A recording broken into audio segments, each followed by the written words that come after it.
podcast, the English-speaking podcast about all things Atleti. Finally, we're back for an episode. Me and Emmanuel, the first time we record together since November, I think. How are you doing, Emmanuel? Well, I'm doing good, better than Punya, I would say. All right. That's an unusual way to put it. Um, so a memorable week for Atletico. Well, it didn't start very well at all, with two losses in Copa del Rey and in the Super Cup. Uh, it wasn't going well in the Valencia game either, but they more than turned it around in the second half, and finally a win to be celebrated, a very memorable one. Emmanuel, can you please give us your thoughts about that Valencia game? So basically, talking about the Valencia game, I'm going to be talking about the form. I'm going to talk about the first and the second half differently. In the first half, well, it was really bad, like we already talked about. Atleti were facing the borderless team, so basically things we had to expect was they are going to be disrupting the play, delay tactics, lying on the ground, try to break the flow, so make things difficult for Atleti to have continuity in possession. That was something that was expected. But in the first half, I think the game was pretty even until Atleti conceded from the counter, and which is really sad because the counter came about the fact that Atleti pressed high and Atleti won the ball back in Valencia's final third, and a better decision making from Suarez, and maybe Atleti has a shot on goal or maybe a goal even. But poor decision making, and Valencia now had the chance on the counter attack. The thing that was really poor in that first half was the fact that most of the times when Carrasco, be De Paul, or even Lodi had to put the ball in the box, Atleti had just a maximum of 3 players. So I was like, Atleti wants a goal here and not many players in the box. Also, from that first half, Getafe went with a 3-5-2, trying to match Atleti, creating lots of individual duels. And since Getafe had more of the edge, they were more determined. So they won most of the long balls. Like the second goal, which the ball was just bouncing like as if it was ping pong, and all of a sudden it comes to, I think, Guillamon. Oh, sorry, Lato, and Lato plays a true ball, and Hugo Duro scores his third goal against Atleti in 2 games. So basically, that first half is really one to forget. But analyzing it, I think it's really bad for Atleti because Atleti, you have a lot of eagerness to win the ball, and they don't know how to do that, and that caused the disruption maybe from set pieces after a ball has been sent into the box. If there's a clearance, you have that eagerness to go for the ball, and you have the disruption in the shape, and opposition can capitalize on that. I think that's the main issue with Atleti. A team like on last episode, which I talked about, a team that wants the ball but don't know how to get the ball, and when they also have the ball, they are kind of lacking on it. As for the second half, to be honest, there's not so many things to analyze because it was really crazy. You have Lema playing the left wing back, De Paul playing as a right back. Basically, I don't know how it was just put the players on to win the game for Atleti because that was really tough.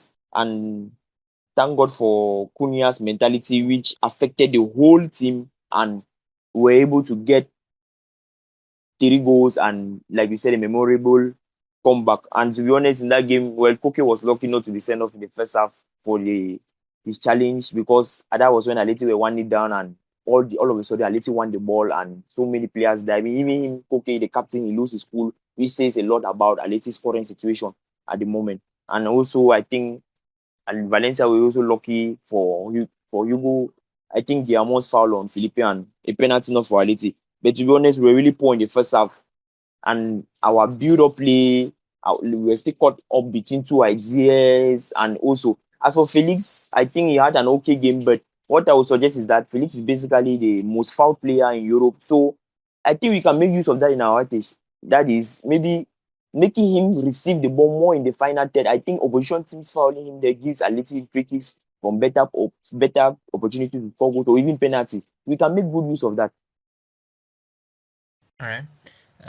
Just in case anybody's confused, Emmanuel kept referring to Valencia as Getafe. Now, while Bordalas is transforming them into Getafe from last season, or sorry, from the seasons before, it was Valencia Atleti were playing. So yeah, you talked quite thoroughly about the Valencia game, and I mean, it was pretty confusing in the second half what Cholo was going for.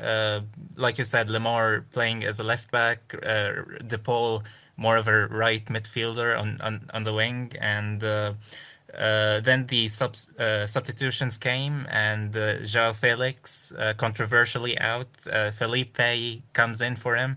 Hector Herrera thrown in as well. So yeah, it was pretty weird what Cholo was going for, but it paid off in the end. And yeah, I never questioned a Cholo Simeone substitution, right?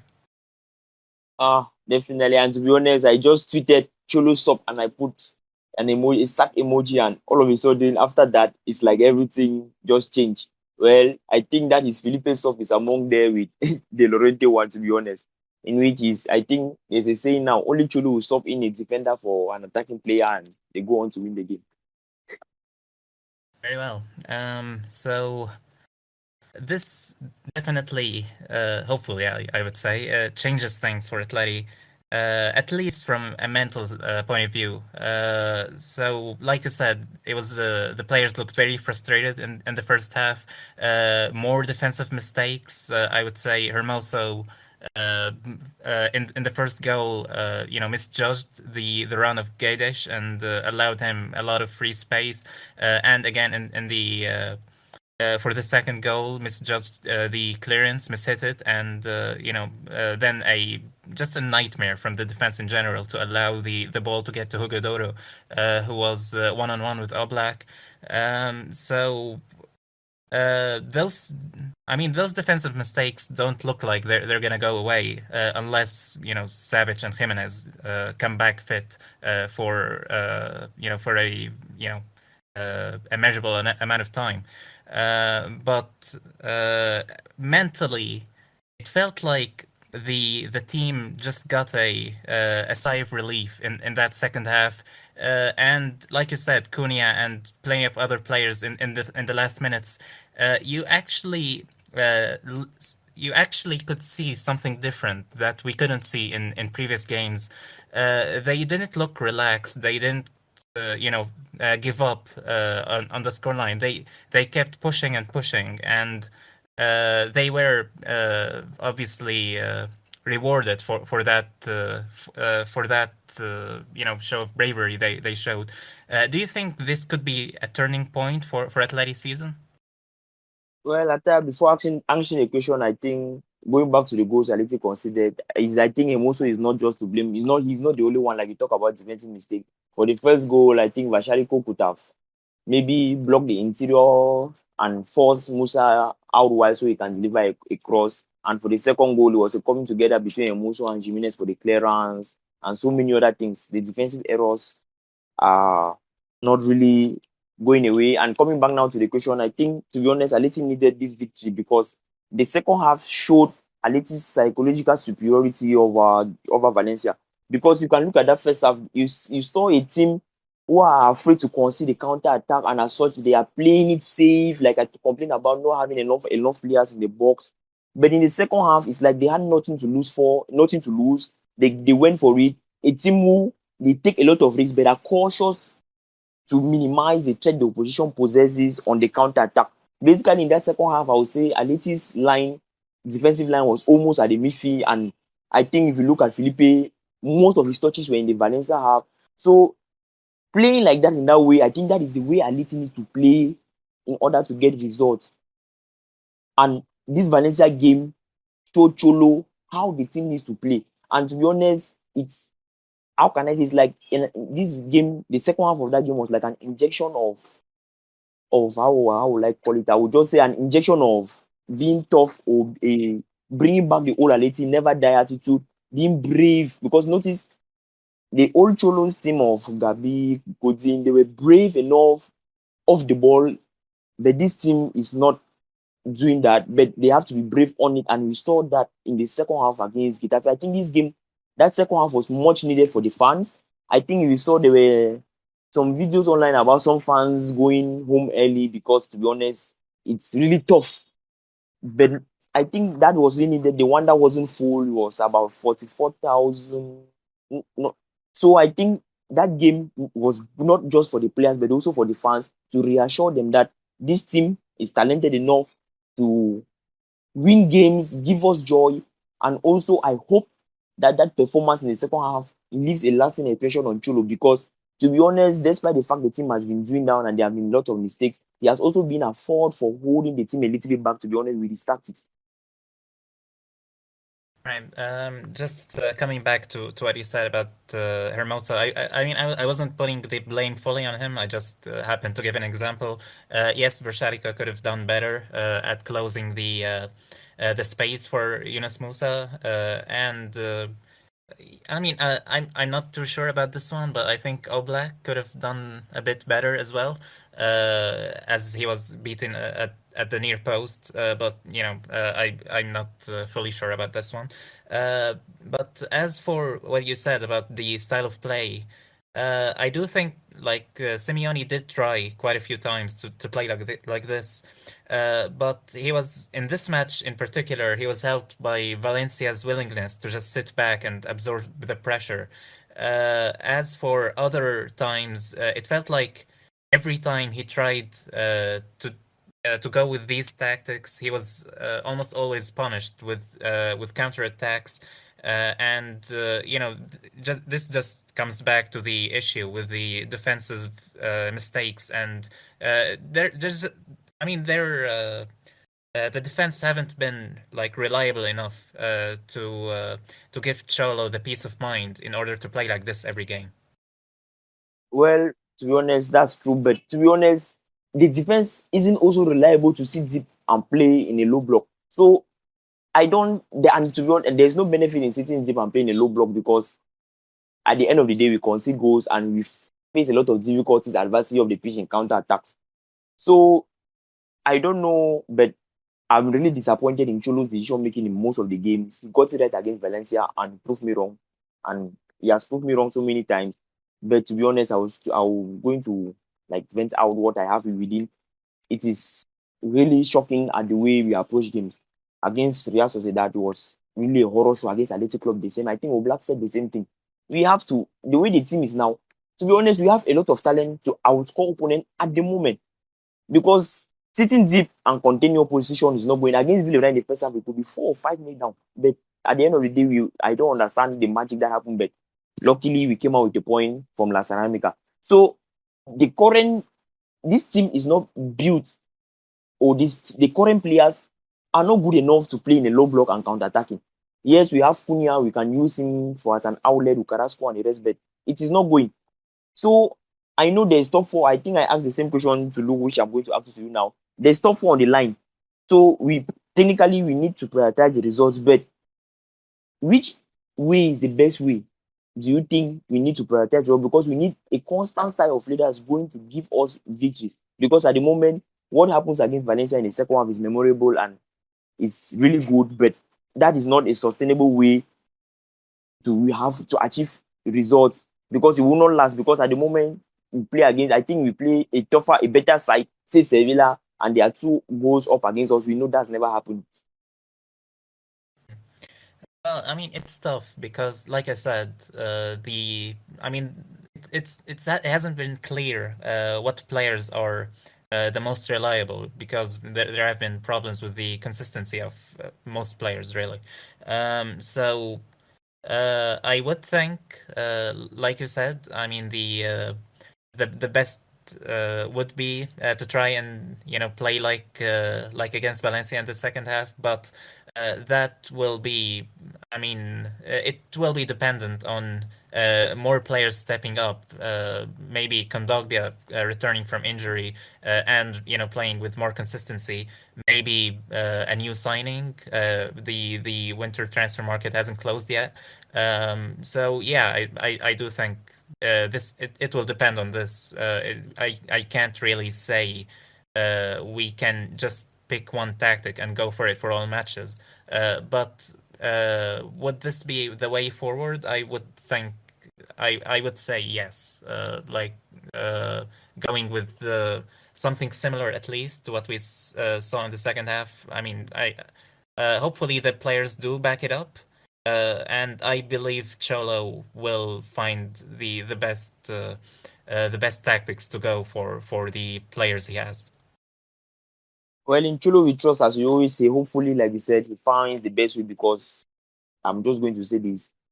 I think in La Liga, Atleti has so many secondary strikers, yes, but they are also, I think we also have very versatile set of players who can play almost anywhere. And also, we have some of the best players who can play in the tightest space possible. We have Felix, we have Korea, we have Carrasco. Those are guys who can. So, to be honest, well, I would just say personally, it's my opinion and it's just my personal expectation of the team. I'm not saying we should be Pep Guardiola's Bayern or whatever, but to be honest, we have the arsenal to go toe to toe with any team in La Liga. Yes, we don't have the budget as Real Madrid or Barcelona, but this current squad, I cannot. To be honest, going away at La Ceramica is really tough, and we cannot maybe yes, but we cannot be playing against Valencia, and we are. How can I say that first half? To be honest, I'm happy about the winning, but the first half still it bothers me, to be honest, because we have all what it takes to how can I say it to contain Valencia. But well, going forward, hopefully Tolo does his magic as he has done in the 10 previous years, and we forget about this tough period for the club. This is the closest I've ever heard you to starting a rant. So this is the angriest Emmanuel has ever gotten on the podcast. So yeah, with that life changing moment out of the way, let's move on to the next subject. The man of the hour, the star of the match, Cunha. It is his debut season after he was signed from Hertha Berlin, and he, I mean. Hasn't had the most amount of minutes, but he has been impressive. What are your thoughts about his season so far? Well, I would say I start him over Suarez. That's the first thing I'm going to say. Suarez did well last season, yes, but he's no more himself. The Valencia second half against Valencia, which Atleti were great, was evident of the so current version of Suarez. Chances he was able to put away last season with the chances he missed that in that game. Okay, so coming back to Cunha's praise, to be honest, his mentality is right fit for Atleti. When he comes on, he offers what the team lacks. For example, the whole fan base saw against Valencia. His his energy, even if when he was about to come on, you could see him trying to make things go for Aliti, even when he's still out of the pitch. That means we need more player with his mentality. There are a lot of attributes he possesses. I remember talking on the podcast about the fact that I would like to see him more as a center forward, in which in kind of Firmino role, and that is something similar in which has been happening. Not similar, but that's actually what has been happening. He has the pace to make runs in behind opposition defense. He's smart enough in his positioning. I think he has gotten better in the box. If you saw the goal against Valencia, he was able to get away from his marker before he scored that goal. And that says much about him. He's able to stretch opposition defenses with his run. Against Villarreal, his finishing is not yet top notch, but I think there are a lot of he has done the amount of time he has had. I would say he has done so much that he deserves to be a regular stop or maybe a starter in most games. Because in games where we are going to be playing the counter attack, say maybe against Barcelona after the international break, I don't think going for Suarez is a great idea. I think going for Suarez will be against teams in which we are going to be dominant of the ball and we are going to be playing around their final third most of the time in their half. Because playing, sitting deep and trying to counter attack with Suarez is a no-go for me. I was surprised he played 90 minutes against Valencia. I was also furious he came on against Athletic Club. This is not me saying I hate Suarez or whatever, but to be honest, what he offers at the moment is not what Atleti need. And he has to improve because he's really having a bad run. I think he's having his longest goal drought since his Liverpool days. So there are a lot of things which he needs to improve. But so far, Cunha is surpassing most expectations. Hopefully, he keeps on with this trajectory. So with that in mind, who do you think should be the starting forwards for Atleti? Should it be Cunha? Should it be Griezmann when he returns from injury? Should it be Felix or should it be the informed Correa? Wow, that's tough. But to be honest, in my opinion, at the moment, Korea starts every game. I don't know why. he was benched at the beginning of the season because he was basically our best attacker at that period. Scored 3 goals in 2 games, and he has 8 goals at the moment. So, in my opinion, Korea is a must go. He is versatile, and no matter where he plays, he gives his all for the team, and he does that very well. And at the moment, he's in that level where he scores goals. That means he's at the time in which the ball just goes. Let me not say just goes in, but the ball is going in for him. What does that mean? We take the most of this. We can not keep relying on player A, player B, or blah blah blah. But to be honest, going forward, I would love to see more of Cunha and Korea front two against Real Sociedad. Cholo went with Korea and Felix, and it was really bad because we keep on playing long balls. I don't know who we are playing to because both are not good aerially.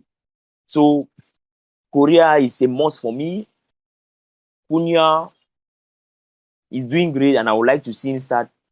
But depending on the games, I think Cholo will decide who goes. And also after the international break, Griezmann is coming back. That is also tough because before his injury, he was really good. We don't know the type of Griezmann we are going to have after he comes back. But I'm sure he's always a guy who gives 100%. So that's really a tough question. But for me, Korea is a must in the starting 11. Very well. So as you mentioned, Griezmann, Llorente, and Kondogbia are rumored to be back for the Barcelona game after the international break.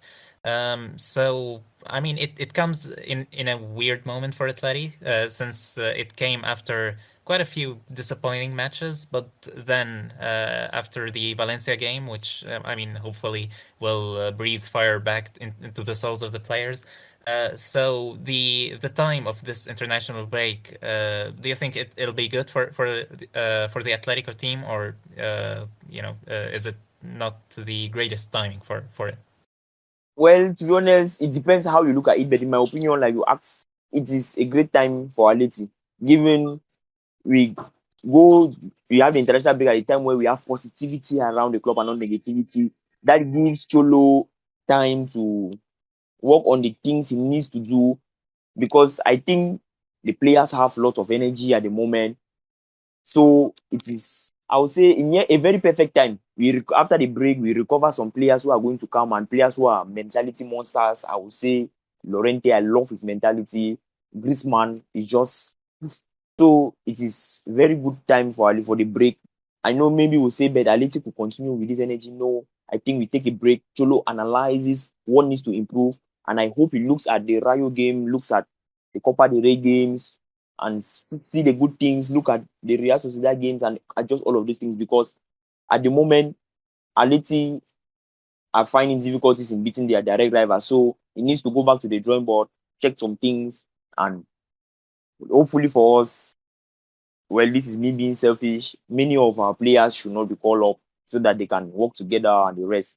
But even if many are called up, where we have young Serrano, which I would like to see more of. Very well. With that out of the way, let's discuss the Barca game. Now, Atleti's probably best performance of the season was against Barcelona in the home game. I mean, it looks like quite a different Barcelona side, but I mean, you should know more. What are your thoughts about that? Excuse me. Well, Barcelona have been improving under Xavi, but I think they still have the issues like counter-attacking situations and the rest. This Barcelona side, to be honest, it will depend on the Barca we are going to see. Against Barcelona, we all know Cholo is going to opt for a counter-attacking team, which may be great given Carrasco's history against Barcelona. He's always good against them. Same. So I think he's going to go for a counter-attacking team, which will be good because Barcelona are very poor at defending transitions at the moment. And the issue will be how long can Atleti maybe contain Barcelona because against Sevilla, Barca really did a very good job in able to go to Seville, and maybe I would say they were the better side for 60 minutes in which they put constant high press on Sevilla and were able to maintain the pressure. But the issue with Barcelona is the fact that they are still not at the level where they can keep match that intensity. I think Muller said the same thing after Bayern trashed Barcelona in the fact that Barcelona, they have good technical players, but I think what we surpass them is the intensity. So it will all depend after the international break whether or not they are able to keep that intensity for a certain period of time. But I think that game is a very good game. If Atleti win that game, then we basically take 3 points from a rival, and also Atleti has not won at the Bernabeu for a long time. So that game is really, I would say, after this Valencia game, a very good test for Atleti in terms of mentality and also in terms of testing Cholo's tactics. Because one thing I'm going to show, there will be lots of spaces for both sides to exploit, because both sides are really not at their best. So maybe having a banter period within the season. Very well. So, what are your predictions for that game? Taha. If you know I'm bad at this. Man, you just put me under the bus, man. Man, dude. Ay, ay, ay. Well, I'm an optimist. I will go for a 3-2 win for Atleti. All right, quite an ambitious scoreline there.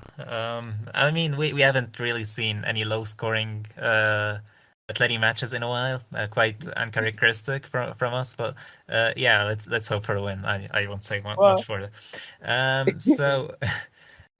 With a week left for the transfer market to shut, Atleti are linked with quite a few players. It seems like the Lille left back Reynaldo is very close to joining Atleti. He was in Madrid today and passed his medical examination, but it is still unclear if he will join the team in January or in the summer.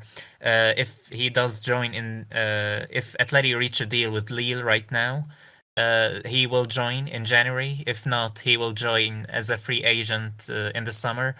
Um, so, what are your thoughts about Reynaldo, Emmanuel? well, to be honest, I don't know much about him. But from what I've been told today and the research I've made on him and some of them, I managed to watch, I think, 2 games of him. I think it's pretty clear that he's solid, he's defensively good, but offers little to nothing in attack. He's the type of player who very good, like I would say, similar to Mendy and Real Madrid. I'm not saying he's the same or maybe more than, because fans are funny, but it's similar to Mendy and Real Madrid. That is very solid defensively, but on the offensive phase, he lacks a lot of things, especially given the profile. And Cholo accepts me. Cholo has what he wants. A left back at the moment. I know 3 years now at the club, he has not improved his crossing. He has not improved his decision making in the final third. Lots of hope after seeing how good he was in the first deal leaves Manu Sanchez, because really excited to see looking. I'm really excited for what it seems is not going to be the case, and which is really sad for me, because for years we have not seen so many Atleti B players make into the first team, and it's kind of worrisome for me, because I know we have some players there who are really good. The loan system has not been great, but it's improving.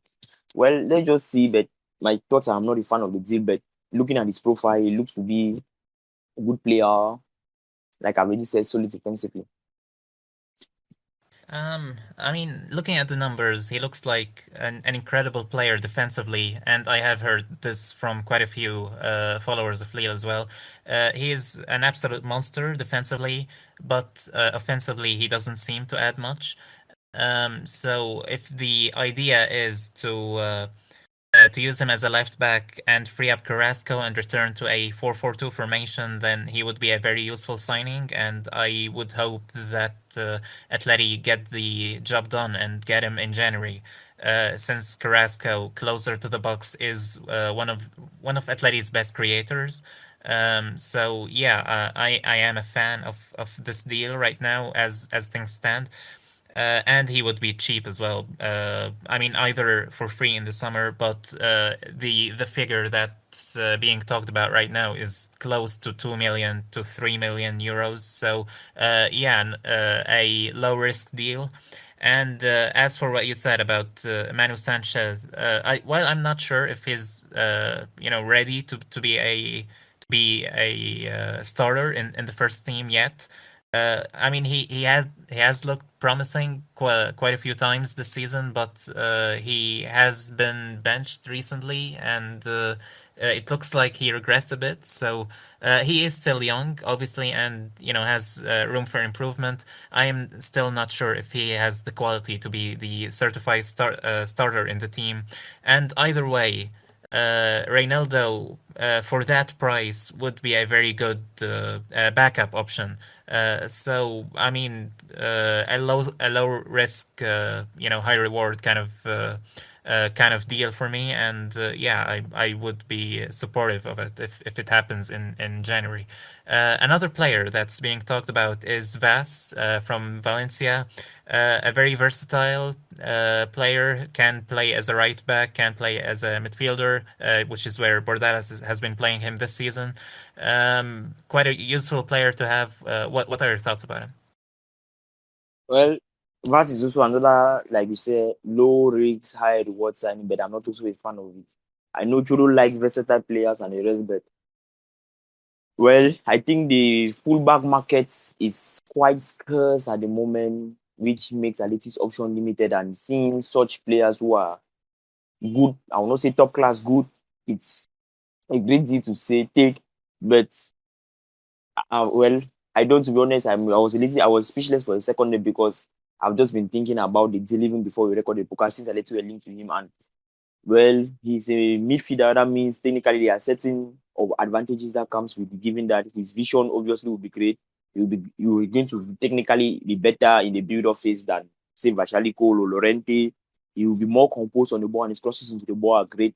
So basically, like you said, he's 30. I think he's 30 now. So it depends on how long the contract will be because there are certain things Atleti are doing at the moment which I don't quite like. For example, giving Felipe a new contract. And no offense to him, he's a very good player. When he came on, he was not many as he had a good game against Valencia, but I don't really think it's a good optionality going or maybe giving him a contract renewal at the moment, given that we are in an era in which there are so many top young centre backs. I know Atleti are not really short of cash at the moment. Atleti are short of cash at the moment, so it's kind of understandable. But those deal well, we have contrasting opinions, but I'm not a fan of the Ronaldo deal. I'm also not a fan of the Vaz deal and so as the Philippe deal. But well, it's just my opinion. If they can prove me wrong, like Lemar did for all of us, or maybe other players, then good. But I'm not really a great fan of those deals because it's like we are improving the quality in the offensive arsenal, and then the one that of the defensive aspect, which is supposed to be the main one, we are not doing anything about it because all season long, I know there are rumors, but Aliti I keep on linking with this forward, this forward, this forward, but you don't see them link with it. Somebody who is going to maybe improve the centre back. I know it's a big aspect. Sule might be leaving Bayern Munich for free at the end of the season. Well, if Bata can, like I tweeted today, we can work his magic and maybe me helping him and we have land Sule, that would be great for the club. I mean, it's very unlikely that Atleti will end up with Sole, considering his wage demands. He's asking for Yeah. more than 10 million a year, which is, I mean, Oblak is the highest earner in the team, and he earns at 10 million a year. So getting Sole would be very unlikely. But there are quite a few other options for center back, and hopefully we do end up with quite a few good ones. There have been rumors that Atleti will look for a center back in January or a defensive midfielder, but I mean they haven't been from the most reliable sources. But I mean, like I said, the transfer window shuts in 1 week, and we will find out. Atleti usually do operate quite late in the transfer market, so we'll see in the upcoming days what happens. As for the Reynaldo and Vaz deals, I would say both a right back and a left back would allow Cholo to return to be more comfortable returning to the 4-4-2 formation, especially if Savage and Jimenez stay fit, or if we do end up getting a center back. I mean. Uh, like I said, Reynaldo with his defensive solidity would free up Carrasco, and getting him, like I said, closer to the box. And I mean, like I said, he is one of the best creators in the team. So yeah, playing Carrasco further up the pitch would be a very useful thing to do right now. The same thing could be said about Vas and Llorente. Playing Llorente on the right wing with Vas behind him I would say those signings would be useful at least for the rest of the season.